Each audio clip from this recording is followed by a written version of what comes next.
L'année 2021 se termine avec d'abord une forte croissance et d'autre part une forte inflation.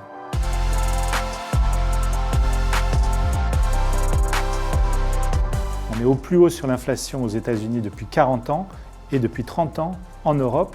avec en Allemagne une inflation à 6%, ce qui est du jamais vu depuis que les statistiques existent dans la zone euro.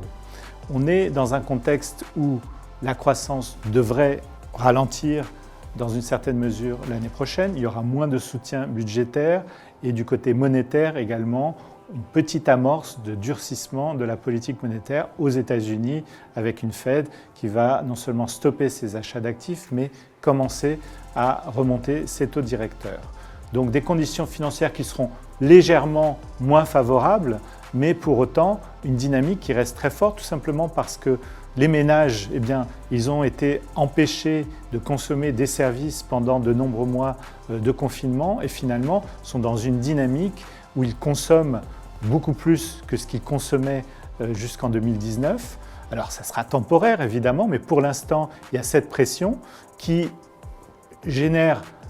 une activité forte pour les entreprises et ça c'est une bonne chose. Elles arrivent même à passer les hausses de prix entrants, mais de l'autre côté évidemment ça crée des tensions inflationnistes que nous pensons plutôt de nature temporaire. Alors c'est vrai qu'on peut débattre du terme temporaire, mais il nous semble qu'on devrait revenir dans le courant de l'année 2022 sur des rythmes probablement aux États-Unis entre 3 et 4% et en Europe entre 2 et 3%. Donc on ne reviendra pas tout de suite au niveau d'avant-crise, mais on va modérer ces tensions inflationnistes et donc ça permettra encore d'avoir un environnement favorable pour les marchés d'actions